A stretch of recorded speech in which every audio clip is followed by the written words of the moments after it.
a gente precisa repensar a sociedade para que haja, de fato, uma inclusão e uma acessibilidade. Mas eu acho que assim, tem um pilar de vencer na vida que eu acho que o artista precisa incorporar para si, que é qual é o meu papel político e social enquanto artista, sabe? E isso eu vejo que a gente ainda não conseguiu, ou poucas pessoas pensam isso, refletem sobre isso no seu fazer artístico. Qual é a sociedade que eu quero? A minha filha é a origem do ser humano que eu sou hoje em dia.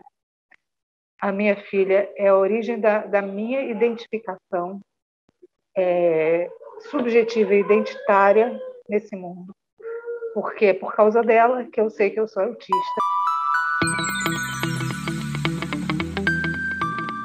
Na segunda parte do Papo Cabeça com o Pé, Cristiane Munhoz fala sobre a inclusão sociocultural das pessoas com deficiência e como a convivência com a filha, que nasceu autista, fez com que Cristiane descobrisse que também é autista. Antes disso, a gente assiste a um vídeo em que a atriz fala sobre o papel dos artistas na construção de uma sociedade inclusiva. Eu sou a Cris Munhoz, eu sou atriz, sou palhaça, sou pesquisadora, estou fazendo doutorado sobre formação de palhaços para atuar com pré-adolescentes e adolescentes autistas. Eu sou autista de nível 1 de suporte de autofuncionamento, que é Na verdade, esse vídeo é um convite. É um convite para a gente pensar junto, mais do que a inclusão de uma forma separada, no meu espetáculo, no meu concerto, no meu show, um movimento artístico que peça, que demande a inclusão de pessoas autistas. Porque o que a gente vê? Acessibilidade de uma forma mais geral, né? O que a gente mais vê é a acessibilidade traduzida por rampa para cadeirantes ou pessoas com baixa mobilidade, tradução em libras e, às vezes, audiotradução, audiodescrição, né? Para pessoas cegas ou com baixa visão, deficientes visuais em geral. E eu acho que, assim, o que eu percebo é que a gente precisa de um movimento pela inclusão. Que esse movimento ele tem várias camadas e ele atinge a sociedade de uma forma geral, porque quando a gente fala de inclusão a gente não pode falar separadamente, mas o meu convite é para que a gente passe a exigir dos editais também e de nós mesmos, quando a gente se dispuser a produzir alguma obra artística, de que ela seja acessível, de fato. Acessibilidade arquitetônica para pessoas autistas, ela significa, por exemplo, menos ruído num supermercado, menos luz num armazém. Em alguns países como a Irlanda, eles determinam um horário. A partir de tal hora, as luzes são abaixadas e o som é diminuído, para que essas pessoas tenham mais autonomia e mais independência para poderem fazer suas compras. Aqui no Brasil isso não existe. E acho que a gente, como artista, a gente tem que tomar a frente desse movimento de inclusão.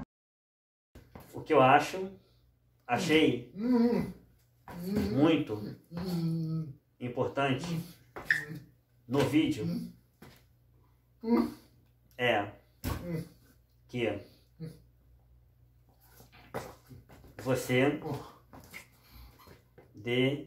você trouxe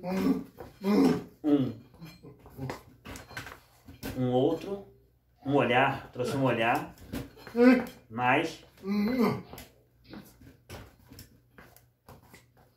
amplo sobre o que é acessibilidade. O que é inclusão para a Cris? Eu acho que a inclusão, de maneira geral, é você dar as mesmas condições, segundo as necessidades de cada indivíduo, de que essas pessoas tenham direitos oportunidades equânimes numa sociedade, sabe? E isso é bastante geral, vai desde a oportunidade e a acessibilidade à escola, com todo o aparato que for necessário para que aquele indivíduo específico se desenvolva na escola, porque às vezes um precisa de um banquinho e o outro não precisa de um banquinho. Então, assim, ter esse banquinho, sabe? Ter pessoas que entendam do que elas estão falando, porque eu acho que o sistema educacional no Brasil é bastante errado, mas eu não vou entrar nisso. Eu acho que quando a gente fala de inclusão, a gente tem vários pilares de inclusão, né? De acessibilidade. A gente tem a acessibilidade arquitetônica também, que para vocês que são cadeirantes, ela é muito notável, porque a minha mãe foi cadeirante durante um tempo, e assim, você passar nas ruas, assim, eu não estou falando ter rampa num espaço, num centro cultural, ter rampa numa escola, que é o mínimo que a gente esperaria de uma instituição cultural e de uma instituição educacional. Esse mínimo já não existe. Se você entrar em diversas escolas, você não vai ver rampa. Se você entrar em diversas universidades, aí você não vai ver rampa mesmo, porque as pessoas não esperam que pessoas com deficiência cheguem até a universidade, né? Se você entrar num teatro, poucos têm rampa. Agora, aumentou muito a rampa. Isso é acessibilidade arquitetônica?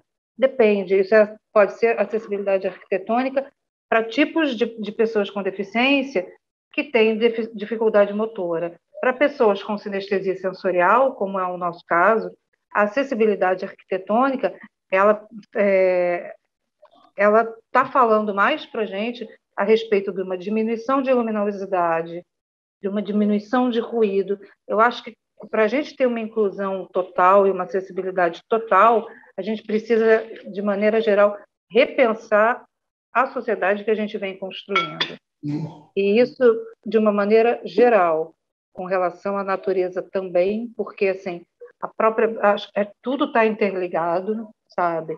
É pensar num outro sistema educacional mesmo, não num sistema educacional que é o que existe hoje em dia, que é um sistema educacional voltado para disciplina e conteúdo, que é para reproduzir força de trabalho para o sistema capitalista. E para o sistema capitalista, pessoas com deficiência valem muito pouco, porque provavelmente elas não vão produzir, ou não vão produzir na mesma rapidez que o sistema gostaria para que esse sistema fosse alimentado nas suas engrenagens. Então, assim, a gente precisa repensar a sociedade para que haja, de fato, uma inclusão e uma acessibilidade em todos os campos, em todas as esferas de acessibilidade e inclusão. Qual é o papel das pessoas que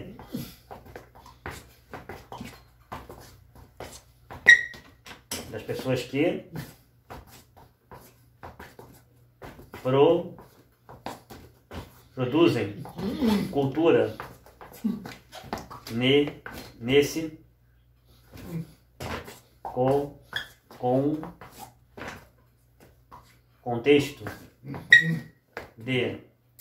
contexto de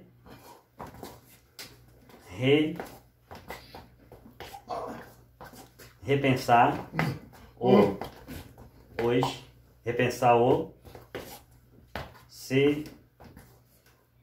ser humano. Ai, obrigada por essa pergunta. Porque eu acho que assim, durante muito tempo, e eu não posso dizer em que nível hoje, até hoje, as pessoas, os artistas, as artistas, se preocupam muito com a sua carreira no sentido, nesse sentido talvez, né, capitalista, que é o que é vencer na vida, né? Vencer na vida às vezes é fazer com que todo mundo conheça o seu trabalho, que ele tenha uma grande projeção e que você se sustente do seu trabalho. Eu acho que se a gente como artista precisa incluir Aí, mais uma categoria para se vencer na vida, e que talvez seja a principal. Não, aí eu não vou nem criticar esse sentido de vencer na vida. Você pode continuar com ele, se você tiver esse para você. Estou nem questionando esse sentido que o capitalismo impõe de vencer na vida, né, de ser um vencedor. É uma coisa muito importada dos americanos, né, winners and losers, que a gente compra com uma facilidade, né, maravilhosa.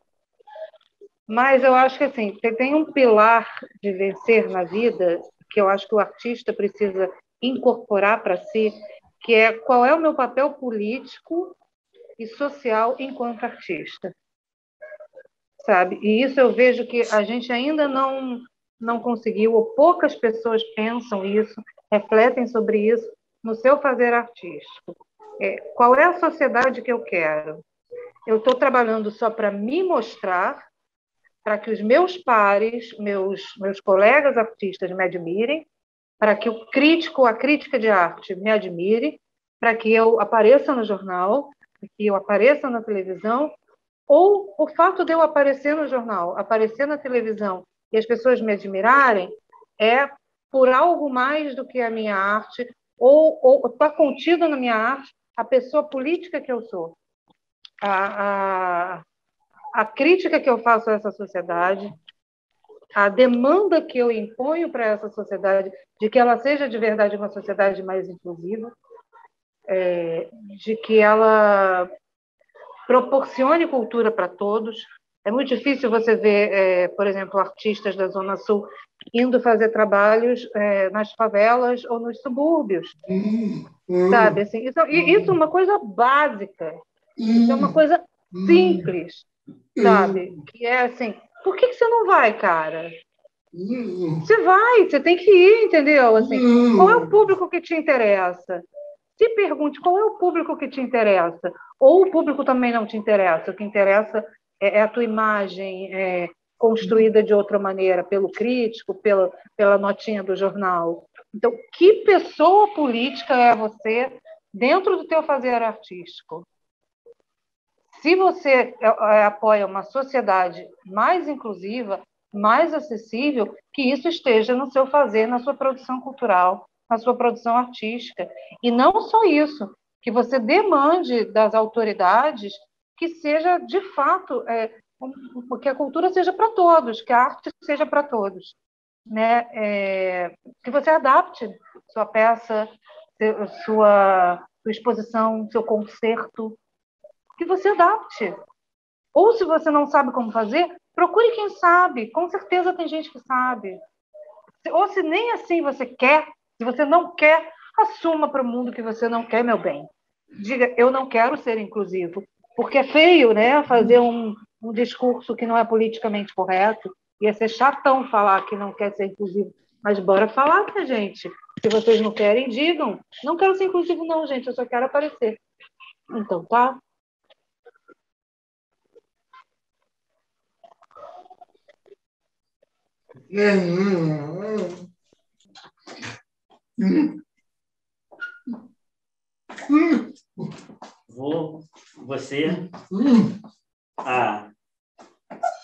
Além de ser uma pessoa com autismo, é mãe de uma menina com autismo.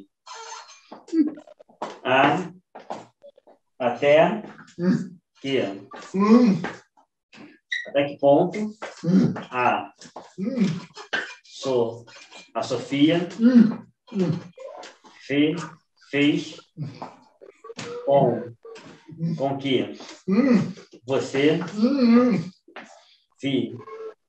que você tivesse um olhar mais aprofundado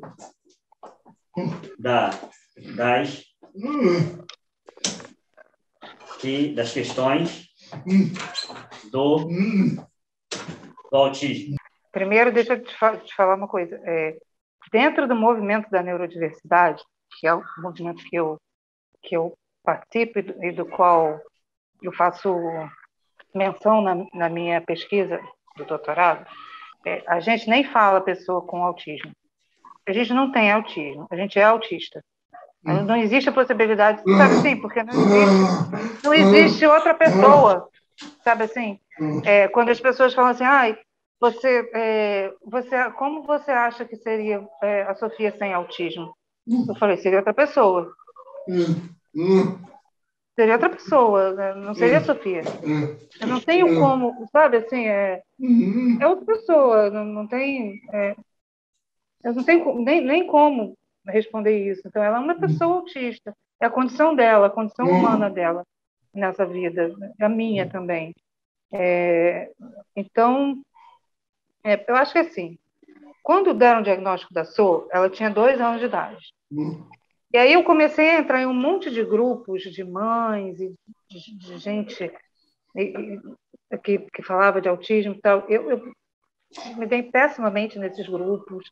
A primeira coisa que eu percebi é uma coisa que, assim, que as pessoas fazem muito, né? Quem está de fora das nossas vivências, as pessoas fazem muito isso. Assim, pessoa com deficiência. Todo mundo é legal, todo mundo é anjo, todo mundo... Não, primeiro que a gente não é anjo. Não é, tá?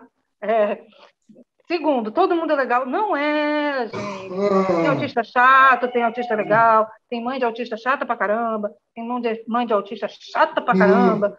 Assim, e aí eu me sentia uma ilha nesses grupos, acabei saindo de todos. Não entendia os raciocínios das pessoas, mas uma coisa que me pareceu estranha e que as pessoas achavam estranho em mim é que eu não chorei, não me desmontei, não me desestruturei com o diagnóstico da Sofia, enquanto várias outras mães estavam assim. Eu atribuo isso a 2 coisas. Uma, o fato dela, a Sofia, ter nascido muito prematura. Ela foi uma criança que nasceu de 27 semanas. Ela passou 97 dias numa UTI, correndo o risco de morte.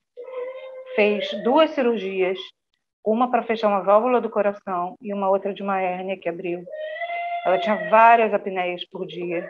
Então, assim, ter passado por isso para mim, a primeira coisa que me veio na cabeça quando disseram ela é autista, eu falei, pode falar palavrão? Desculpa, pode? Não, né? Então, eu falei assim, cara, ela tá viva, sabe? Porque essa garota passou, ela chegou com o pé na porta, entendeu? Assim, ela tá viva, ela passou por isso, ela tá viva, ela brinca, ela ri, ela é feliz. Então, e daí que ela é autista? É claro que aí eu nem sabia direito o que era o autismo. E aí, quando ele foi se mostrando para mim, na vida mesmo, diária, claro, eu tive momentos muito difíceis, muito. Ainda tenho, com o autismo dela e com o meu autismo.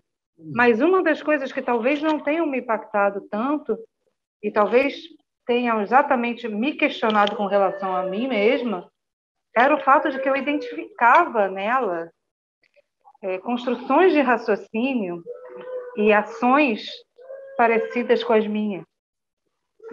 E aí eu comecei a falar, não, peraí, gente, é sério, isso é estranho para as outras pessoas? Para mim isso faz todo sentido. É estranho para mim isso fazer sentido e para as outras pessoas não fazer sentido? Sabe, assim, eu comecei a falar, a ter um negócio na minha cabeça que eu falei, gente, tá, tem alguma coisa, como é que eu tô? E aí, assim, eu comecei meu doutorado sem saber que eu era autista. Quer dizer, a gente sabe, né? Mas, assim, a gente tem que ter o diagnóstico, o laudo. Tive primeiro o diagnóstico, depois o laudo. Eu tenho laudo psicológico e psiquiátrico. CID, direitinho, tudo lá, tem tudo.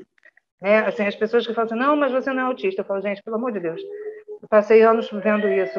Se quer discutir isso, discute com um psiquiatra, discute com a minha psicóloga, discute com a equipe multidisciplinar e com os criadores de todos os protocolos que eu fiz até chegar até aqui. Eu não vou tentar dizer para alguém que eu sou autista se todo mundo que tinha que dizer já disse. Então, eu comecei a escrever a tese sem saber que eu era autista. Num dos trabalhos de campo, um dos meus alunos palhaços, o Aramis, beijo, Aramis, você foi muito importante. E todos são muito importantes, eu amo vocês. Eu tenho uma equipe de palhaços que trabalha comigo, que são muito maravilhosos, e eu amo muito eles. Mas aí o Aramis falou para mim, no meu estágio de docência, ele falou, Cris, desculpa perguntar, mas às vezes você fala umas coisas que parece que não foi você que leu. Você sabe disso já. Você já foi ver se você é autista? Quando uma pessoa de fora te fala isso, sendo que você já passou por uma experiência de identificar na tua filha coisas que para você fazem sentido e para todos os outros não, você já fica um pouco mais antenada. Mas não foi aí que eu fui procurar. Eu fui procurar na pandemia. Na pandemia, minha mãe morreu no início da pandemia, ela morreu em abril do ano passado, e eu piorei muito meus sintomas. Movimento repetitivo, crise de ansiedade, crise de pânico. Eu virei uma bomba. Eu falei, eu não posso fazer isso, porque minha filha precisa de mim. Pois é. E aí o psiquiatra da minha filha, que já desconfiava que eu tinha superdotação, porque tem isso, né? Eu tenho dupla excepcionalidade. Eu tenho um monte de mutações genéticas. A minha condição de dupla excepcionalidade é uma condição de 2,2% da população mundial. A minha superdotação é a condição de 1,1% da população mundial. Quer dizer, eu sou uma pessoa fácil, super fácil, maravilha, né? Ela veio toda mutada geneticamente. Inclusive, esse cabelo é natural, imagina, é pode. Então, aí eu piorei muito. O psiquiatra da minha filha falou, Cris, olha só, já há um tempo que eu desconfio de que você tem uma neurodivergência. Vamos procurar? Acho que está na hora. Eu falei, beleza, vamos embora, também não aguento mais isso. Fui para uma especialista, passei meses, quase um ano da minha vida, cumprindo protocolos do que eu estou falando? De testes mundiais, porque eles precisam ser internacionais, porque você precisa, se você tem um diagnóstico aqui, você precisa ter o mesmo diagnóstico baseado nos mesmos protocolos, se você for para a Suécia, se você for para a China, se você for para o Marrocos. Eu fiz uma batelada de protocolos para superdotação. Nenhum dos meus testes deu provável superdotação. Talvez seja superdotada. Não, positivo, positivo, positivo, positivo, positivo. Aí falaram, vamos ver para transtorno de espectro autista. Nenhum deu, talvez seja. Quem sabe seja, tenha traços autistas. Não, positivo, positivo, positivo, positivo, positivo. Então eu fiz, a minha filha, a minha filha é a origem da minha pesquisa. A minha filha é a origem do ser humano que eu sou hoje em dia. A minha filha é a origem da minha identificação subjetiva e identitária nesse mundo. Porque é por causa dela que eu sei que eu sou autista e que eu estou passando por um processo de tentar não me culpar por coisas que eu tenho e que eu acho e sempre foram taxadas de ruins. Então, ela é toda a minha vida.